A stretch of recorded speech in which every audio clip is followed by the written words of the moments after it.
your protein pills and put your helmet on. Ground control to Major Tom. Y bueno, vamos a seguir en esta mañana del LGN Radio cambiando un poquito de tema. Vamos a hablar de algo que no vemos pero que usamos todo el tiempo, ¿no? Cada vez que usamos el móvil, cada vez que vemos la previsión del tiempo, pues hay algo detrás que lo hace posible, ¿no? Que son los satélites. Así que hoy vamos a hablar un poquito de satélites, pero también de todo ello que los rodea, ¿no? Actualmente hay miles de objetos orbitando la Tierra, desde satélites, como decimos, en activo, pero también restos de otras misiones, bueno, lo conocemos como basura espacial. Y bueno, en un entorno pues cada vez más saturado hace que la cuestión ya no solo sea pues lanzar cosas al espacio en general, sino entender pues qué está pasando ahí arriba, cómo evitar que se convierta un poco en un caos, ¿no? Entonces hoy en LGN Radio pues queremos ver cómo se vigila todo esto desde la Tierra, cómo se gestiona este entorno, cómo se observa. Entonces bueno, tenemos el placer de tener aquí a Marian Ramos, que es responsable de política y desarrollo de negocio en el área de Space Traffic Management de GMV, ¿no? ¿Qué tal? Sí, hola, buenos días. Bueno, lo primero, muchas gracias por venir. Gracias a vosotras. Aquí hasta Leganés. Así que nada, un placer tenerte con nosotras. Si te parece, María, vamos a empezar un poco aterrizando la importancia un poco de los satélites, ¿no? Cómo afectan en nuestro día a día, porque hay veces que son cosas que no vemos, que igual no somos muy conscientes, ¿no? Del impacto o del efecto que tienen en nuestro día a día, ¿no? Bueno, pues por ejemplo yo hoy he venido en coche y si no hubiera sido gracias al GPS pues hubiera sido mucho más difícil para mí llegar hasta aquí. Entonces es una tecnología que usamos día a día. Tú has dicho el ejemplo de los satélites meteorológicos. Antes era mucho más difícil saber pues cuándo va a llover, durante cuánto tiempo, predicción de todas catástrofes tipo Danas y así. Pues gracias a los satélites tenemos un mucho mejor conocimiento de este tipo de cosas que afectan a nuestro día a día, a nuestras economías y bueno, sería todo muy distinto sin ellos. Y bueno, cada vez escuchamos, ¿no? O parece que nos suena más de empresas, ¿no? Que lanzan satélites al espacio. Entonces, en este contexto, ¿no? En que pues cada vez es como más fácil lanzar pues, satélites al espacio, ¿cómo de importante es vigilar este entorno, ¿no? El saber qué hay ahí arriba, cuántos satélites hay, cómo están ahí conviviendo entre ellos. Sí, es muy importante desde el punto de vista de predicción de lo que puede ocurrir. O sea, una vez que los lanzas, están los satélites activos, como bien has dicho tú, que están todavía realizando su función, pero hay otra serie de satélites que han terminado su vida útil y también pues restos de lanzamientos, explosiones, colisiones que ha habido en órbita, y estos son objetos que no tienen la capacidad de moverse. Entonces tenemos que saber dónde están, tenemos que saber sus trayectorias, pues para poder predecir que no se van a chocar con uno de los satélites que todavía están funcionando, generando un problema aún mayor. Y también los que están en órbitas más bajas terminan reentrando en la Tierra. Entonces tenemos también que mantener un control pues, de los que están aproximándose, cuándo van a caer aproximadamente, dónde podrán caer. Estos son el tipo de cosas que son necesarias vigilar. Porque eso, a día de hoy escuchamos, ¿no? que muchas empresas, muchos actores están lanzando satélites. No sé si hay algún tipo de restricción o de limitación a la hora de lanzar estos satélites. ¿Cualquiera puede lanzar un satélite al espacio?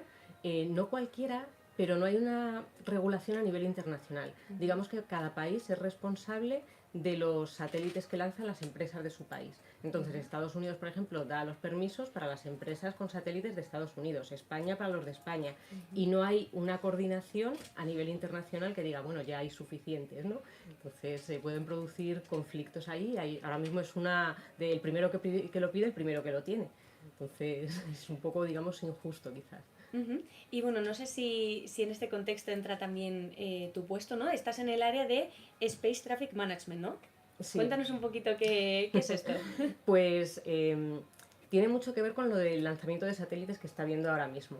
O sea, para ponerte un ejemplo, hace 6 años había unos 2000 satélites activos en órbita que convivían con un montón de basura. Ahora hay 14.000. Y se espera que dentro de 5 años o 4 años, en 2030, haya del orden de 40.000 y en 2040 cerca de los 80.000, 100.000 satélites. Entonces, lo que antes era muy poco común, que eran 2 satélites que ambos pueden maniobrar pasando cerca el uno del otro, ahora cada vez es más común. Y igual que aquí cuando vamos con el coche en tierra, pues sabemos que si el semáforo está en rojo nos paramos, si viene uno por la derecha le cedemos el paso. Este tipo de reglas no existen a día de hoy en el espacio.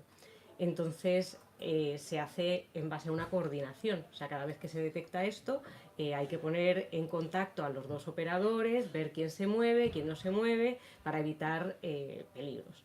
Y entonces toda la parte de Space Traffic Management, de control de tráfico espacial, está prácticamente empezando ahora. Entonces hay como una parte de trabajo internacional de intentar definir unas reglas y mientras se definen esas reglas, pues trabajar en coordinar cada vez que ocurre un evento de este tipo. No sé si se parece un poco a lo que tenemos a día de hoy aquí en la Tierra con los controladores aéreos, que bueno, pues tienes alguna manera pues, de identificar por dónde van los aviones, las rutas que siguen. Es parecido, pero si nos vamos a los años 30 o los años 40, cuando no existía la coordinación que existe ahora mismo, ¿no? Que tienes un organismo internacional que supervisa el ICAO, que tienes los operadores pues, regionales, los controladores aéreos que se responsabilizan de cada zona. Eso en el espacio a día de hoy no existe todavía. Y tampoco es tan fácil de definir un espacio espacial soberano, ¿no? Como tú tienes un espacio aéreo soberano del que te responsabilizas, pues en espacio es un poco más difícil definir esto. O sea, tiene similitudes, pero también tiene particularidades. ¿Y cómo es el día a día? ¿Qué es lo que hacéis en este departamento? En este departamento tenemos varios proyectos, algunos institucionales, algunos comerciales y básicamente llevamos las operaciones del Centro de Operaciones Español, que es responsabilidad de la Agencia Espacial Española, somos el contratista principal y dentro de esta actividad pues hacemos la coordinación de todos los sensores que vigilan estos objetos que están en el aire y damos servicios de alerta de colisiones a los operadores que están registrados en este servicio de alerta de colisiones.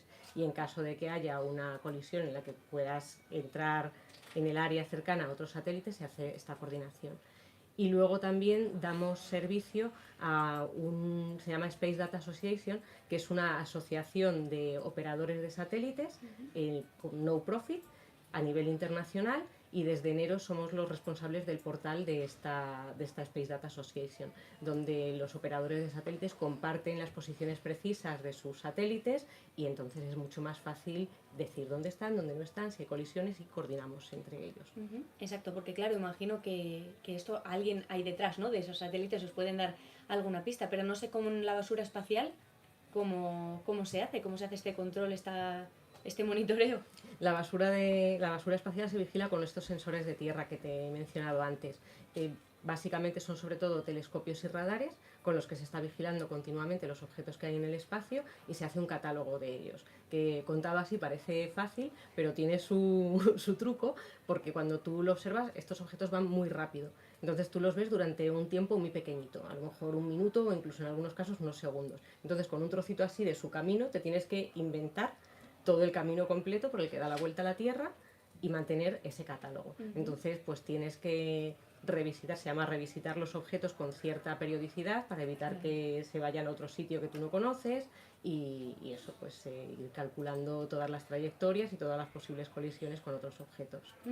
Y no sé cuánto tiempo lleva este departamento funcionando, cuánto tiempo lleváis haciendo esto, pero no sé si habéis notado pues en los recientes años o meses un auge, ¿no? En el lanzamiento de satélites como comentabas, y esto de qué manera ha afectado a vuestro trabajo.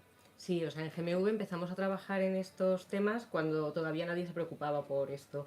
En los años 90 la Agencia Espacial Europea creó un programa que era el Space Situational Awareness, que ahora es el Space Safety Program, justo para empezar a trabajar en este tipo de problemas.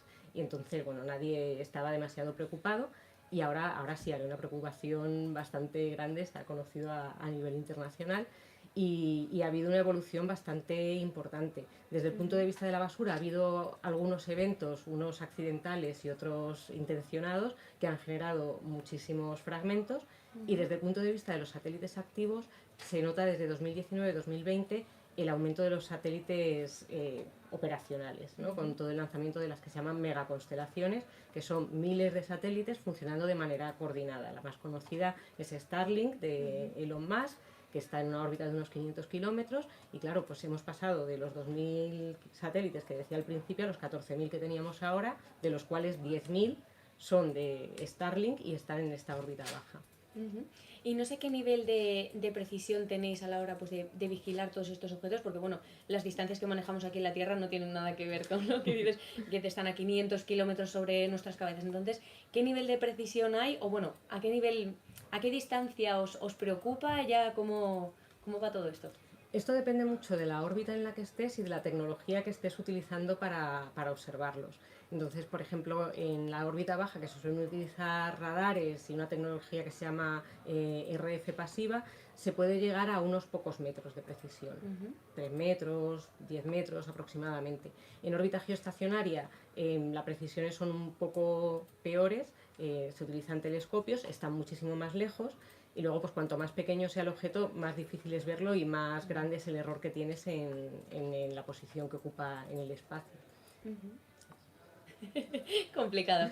Y luego no sé qué nivel de alerta tenéis, o sea, cada cuánto hay pues un peligro que sea real o simplemente avisáis aunque vaya a pasar muy cerca y no haya peligro. Esto depende mucho de cada operador. O sea, cuando un operador se registra al servicio de alerta de colisiones, hay un trabajo previo con ellos, porque depende mucho pues, de cuántos satélites tengas, de la aversión al riesgo que se tenga. Entonces, normalmente se avisa con... Somos bastante cautos. O sea, normalmente es 10 a la menos 4, esto es una probabilidad entre 10.000 de que vaya a ocurrir algo. Y normalmente empiezas a avisar muchísimo antes. Entonces, lo que se hace, ¿no? Tú detectas un evento que está por encima de estos umbrales y lo que vas haciendo es un seguimiento cercano de lo que está ocurriendo, porque normalmente lo detectas con días de antelación. Entonces, pues empiezas a observar con más cuidado el objeto con el que se va a chocar, ves si a lo mejor puedes afinar un poco más estos metros que decías, si lo puedes afinar un poquito más para ver si realmente existe ese riesgo o no. Y ya pues si llega el momento en el que dices, mira, sí, seguimos manteniendo ese riesgo, es cierto, es cuando se inicia un proceso para definir una maniobra junto con el operador. Entonces el operador define cómo mover el satélite, se comprueba si esa maniobra realmente mitiga el riesgo, que no cree riesgos adicionales con otro objeto que esté en la vecindad. Y eso es lo que te digo, aproximadamente 1 entre 10.000 es cuando se suele hacer algo. Bueno, seguro que a los operadores también les da un poco de tranquilidad, ¿no? Que les aviséis también con... Sí, sí, sí. Se trabaja muy, muy cercanamente con ellos. Y no sé si el proceso este que dices o la actuación que tiene que haber después, pues estas maniobras que hablan, cambian si ese objeto con el que se puede colisionar, o bueno, hay esta probabilidad que dices, es pues basura espacial, ¿no? Algo que pues ese objeto no puede moverse por sí solo o es otro satélite. Claro, lo que decíamos del proceso de coordinación, ¿no? Todo cambia, igual que cuando vas en el coche, no es lo mismo esquivar una bicicleta que esquivar una farola. Entonces, pues esto es un poco lo mismo. Cuando es contra un objeto que es basura espacial, no se va a mover. O sea, el camino que hemos predecido que sigue, lo va a seguir, no va de repente a cambiarlo. Cuando es contra un objeto que también puede maniobrar, pues es necesario este proceso de coordinación.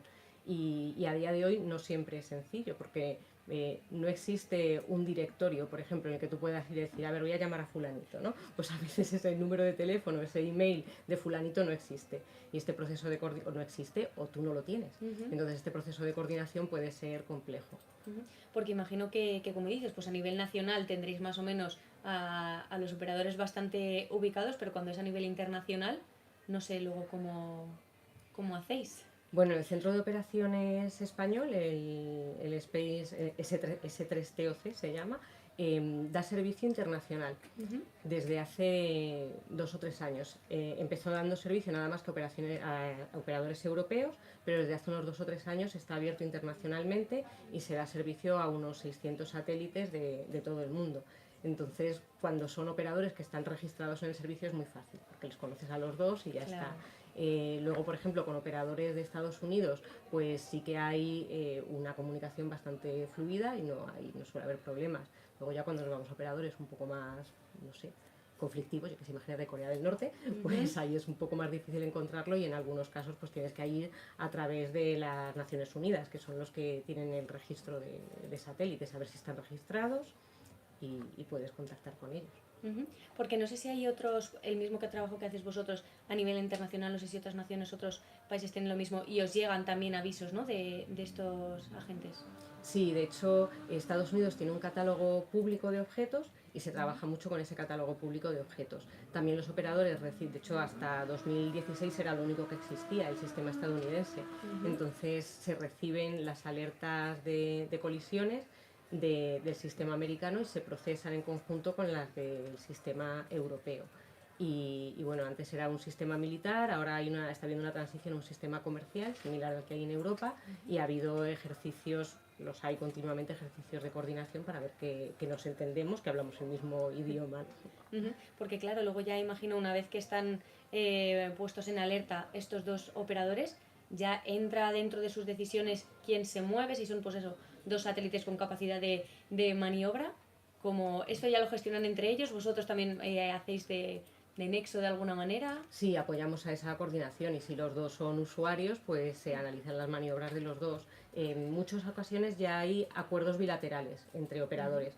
Por ejemplo, Starlink tiene acuerdos bilaterales con muchísimos operadores y es Starlink quien se mueve. A no ser que Starlink pues, utiliza un sistema autónomo y si detectan que ese sistema autónomo no funciona, pues te avisan, oye, no me voy a poder mover, muévete tú. O sea, funciona muy bien la coordinación con ellos. Y si no hay este acuerdo bilateral, pues sí, en cada momento se decide quién maniobra.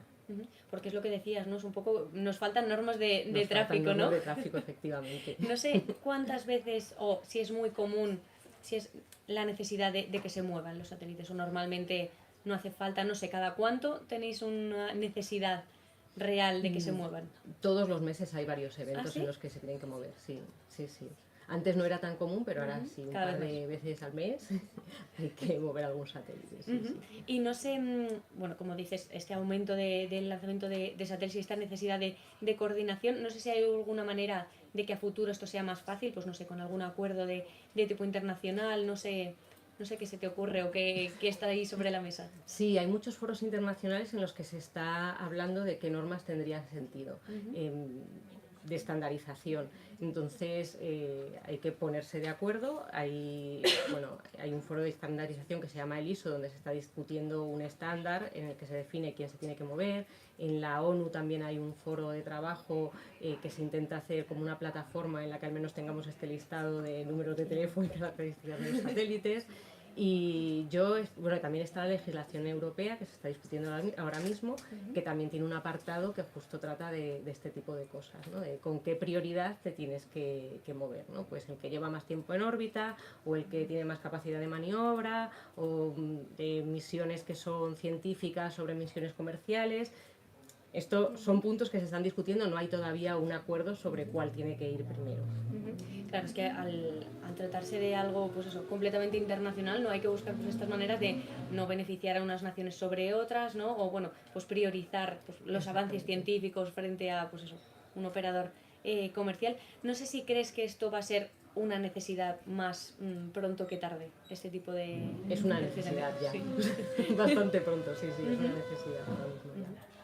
Y bueno, María, muchísimas gracias por habernos explicado todo esto. Yo creo que es un tema bastante interesante que no siempre se conoce, ¿no? Esta necesidad. Y como decimos, cada vez está creciendo más el número de satélites, cada vez nos rodean más cosas, ¿no? Sí. Entonces, bueno, yo creo que este tema es bastante interesante. Así que nada, muchísimas gracias por haberte acercado y por habernos acercado a este tema también. Gracias a vosotras por habernos invitado. Por supuesto, muchísimas gracias.